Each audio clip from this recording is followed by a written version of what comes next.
The Coca Cola 600 on Fox is sponsored by FedEx. We understand you need reliable shipping solutions. FedEx. By AT&T, rethink possible. And by the Home Depot. More saving, more doing. That's the power of the Home Depot. Denny Hamlin trying to win his first race of the year. Carl Edwards has led the most laps here in Charlotte, 101 through and under caution. And time for an AT&T race break about an hour before the sun goes down. And this is what the drivers, Jeff Hammond and Chris Myers, looking out, are going through. First, they look into the sun, and then in the car, they're cooling from the neck up, but 140 degrees. Now, Jeff, it looks like some of the drivers here are trying to drink. That's Jimmy Johnson. No. They're not taking a drink, Chris. They're just trying to cool that body down. We're talking about inside these race cars, the cool hat's working like supposed to. This is Kyle Busch putting water down his uniform, trying to cool his body down during this caution period. And we've heard Darrell, Larry, and Mike talk about how the track cools down. The drivers will obviously cool down as well. Yeah, they'll get a little bit better as we get into darkness. And just take a look right now, right along with David Reagan.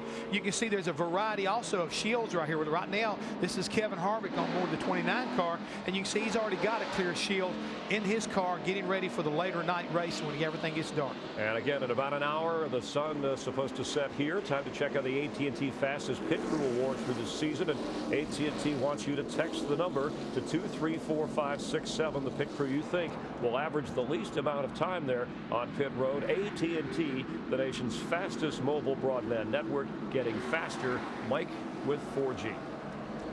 Thanks, Chris. Getting ready to restart at 103 laps. The air temperature down to about 87. Track temps 120. A light breeze. 28 cars on the lead lap. David Reagan, David Rudiman, Juan Montoya with 2 tires on this stop. Then Denny Hamlin, Matt Kenseth, Marcus Ambrose, Keselowski, Kurt Busch, Carl Edwards, and Dale Earnhardt Jr., the top 10. Now, let me explain something. I know people say, well, you said last time 2 tires wasn't the way to go. This time it's okay because you don't have that many laps on your left side tire. So its strategy changes based on the circumstances you're dealing with. Track's cooling down, and only about half the laps on those left sides than Jeff Burton had earlier. Reagan, who picked up his first Sprint Cup checkered flag in the Sprint Showdown last Saturday night, narrowly missed a Daytona 500 win with a mistimed restart back in February. He's trying to scoot away. Boy, Marcos Ambrose, he's in a tight spot, and he's trying to get out of there. He's in the number 9. Ambrose is another driver that went with just 2 right side tires. A little harder to do when you're back in the pack. Yeah, you need the maneuverability, and of course you see he got a great run off of turn 2 right there after he come off real high. Got a lot of momentum. Here comes the 4 tire brigade on the bottom. Carl Edwards 99, Kyle Busch in the 18, Jimmy Johnson in the 48 trying to work their way up through. When you know a guy has 2 tires and you got 4, you'll mess with him.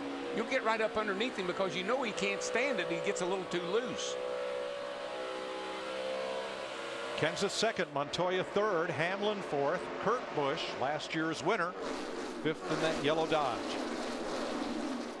You know, I just had been watching Kurt Busch in that 22 car. He has struggled all weekend long with this car. Started back in the 24th position. Mike, you mentioned won this race a year ago. Actually, the last time he went to victory lane in a points race. Boy, I don't know what happened to that 88 car. We talked about how fast he was there, but man, he is in trouble right here. That car is not hooked up at all. He's getting passed on both sides. And Darrell, before the caution, Dale Earnhardt Jr. was the fastest car on the racetrack.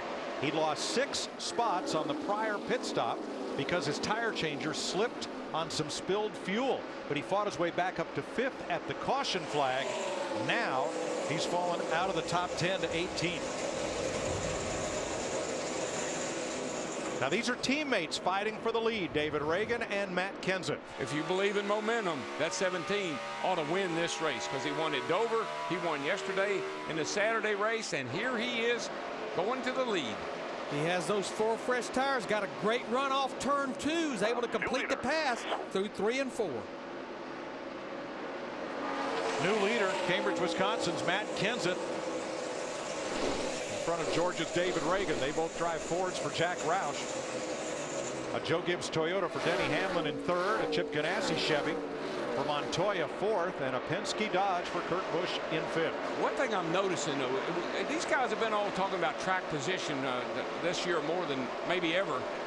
And guys that took 4 tires and got back in traffic are really struggling to get back to the front or to pass cars. Arrow is really important, and it seems like it's affecting these cars maybe more lately than it has in a long time.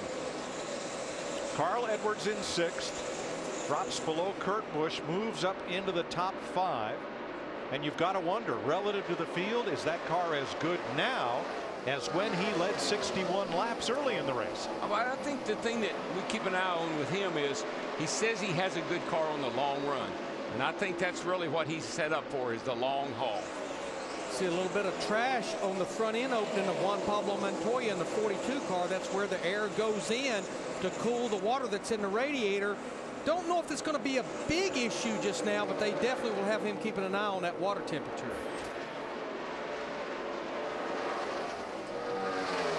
Two ways to clear that: get up close behind another car and let the air pressure differential do the work, or make a pit stop.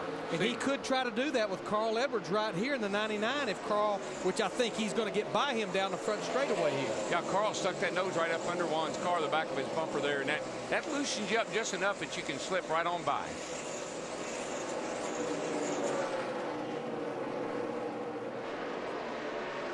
We're talking about Dale Jr. and how he has now backslid out of the top 15. What's up, Steve? Mike, he just told Steve Letarte that he got loose on the restart. Steve Letarte being the cheerleader. Don't worry, man. Long way to go. Just get your rhythm back. Well, that's what you want to hear. And of course, no question about it, there's a long way to go. That car was too good to mess it up on a pit stop, I think. How about his teammate, Jimmy Johnson, running now in 13th, Matt? Mikey worked several laps trying to get around the one car. McMurray finally did, and now he's starting to yard away. He says the track is starting to change. They're being patient on what adjustments to make to the race car due to this time period that we're in. We're in that transitional time period where a lot of shade on this racetrack. This is the car good in and good off. But I also watched Jimmy Johnson in that 48 about a lap and a half after the restart a few laps ago get real sideways off turn 2, lost a number of spots. Now he's working his way back up through there. I think the crew chief will lower the air pressure down a little bit more than you were comfortable with or was familiar with, and that really changes the way the car feels, particularly when you're trying to pass somebody when those tires pressures haven't come up. Second place here, David Reagan, Denny Hamlin. They've fallen about 1.7 seconds back of race leader Matt Kenseth. Marcus Ambrose trying to win his first NASCAR race, the Tasmanian, and here comes Kyle. Whoa, put your nose right in there. And well, that's when the spotter says, inside, he's looking, he's there. You better let him have him some room. David Rudiman in the middle in that 0-0. You know, about 4 or 5 years ago, Kyle Busch in the 18, he would have never lifted right there. He'd have just kept digging. Kyle goes to make the pass, and right behind him is Brad Keselowski, who started this race, on the pole. Krista. Yeah, Mike, they have drifted back to 10th. They were a little too tight initial throttle on that last run, so they may have gone too far, they think, on the track bar adjustment. But, you know, Brad Keselowski's so excited to be running up front. He said this week, running 40th in Cup, which he was doing earlier this year, he said, I'd rather work at McDonald's than run 40th in Cup. I think that's one reason why we talked about the 22 running better. It's because his teammate is running better. I think they're getting good information between the two drivers. Second has changed hands. Denny Hamlin up to second, Reagan to third. And on the right of your screen, 8th place, Rudiman and Kyle Busch goes by. Here comes Brad to the bottom in the deuce. Well, I think David Rudiman in the 0-0 on the right, David Reagan in the 6 on the left there. They're falling victim to just changing those right side tires. Carl Edwards led over 60 laps. Here's his teammate Matt Kenseth out in front now. Hey NASCAR fans, thanks for helping Coca Cola celebrate 125 years of sharing and opening happiness. 123 laps complete. Matt Kenseth out in front of Denny Hamlin by 3 seconds a moment ago.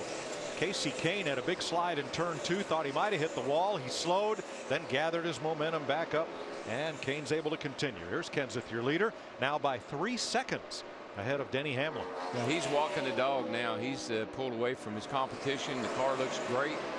It's a guy with a lot of momentum right here. The Roush Fenway Fords are first, third, fourth, and deep, as they say. What's up with Greg Biffle, Steve? Well, Mike, the Cool Box saga continues for the 16 and Greg Biffle. They wanted to change it on that last caution, but in fact, they decided to change hoses. Problem is, they didn't tell Greg what the plan was. How stupid are we? I don't even know what you're doing. You guys are something else. I mean, unbelievable. Unbelievable. Greg, they had to look in there to see if that damn hose was going to be long enough to get from your helmet to the corner window. How about you just fill me in with what they're going to do? How about that, so I'm not in here wondering? That's all I'm asking. Just fill me in on the plan. I don't know the plan. If they don't get him cooled off pretty soon, he's going to blow up. He is not happy. Aggravated, man. Aggravated. But you've been out there for 180 miles. You're hot. You're tired. Your cool deal isn't working, and your car's not so happy either. Well, I certainly understand where Greg Biffle is coming from. He just wants to know what they plan on doing. But I certainly understand Greg Irwin, his crew chief. He's more than trying to fill Greg in on what's going on. He's just trying to get the job done. Yeah, it's like sitting in an airplane on the tarmac, and you're not going, and you'd love the pilot to come on and tell you why. So that would just calm me down a little bit. That's what Greg's saying.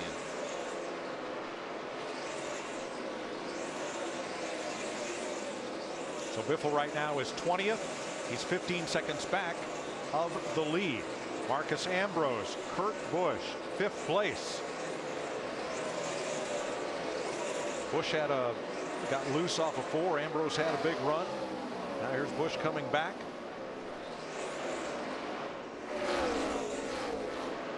And Paul Menard racing David Rudiman now for 13th place along with Jamie McMurray.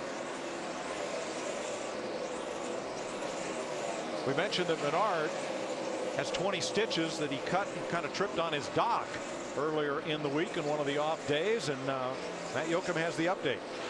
Mike, remember Bob Tooney led an all group effort at RCR trying to help out Menard. They took the insert out and then they replaced it with a high-tech piece of carbon fiber. It has about a 1/4-inch raise built in off the floor of the shoe and about an inch cut away from the side to provide more room for his foot so it touches the least amount of the shoe as possible. And this morning they drilled 3 holes to the side for added ventilation, just trying to help get some of that heat to dissipate from inside that shoe over the 600 miles.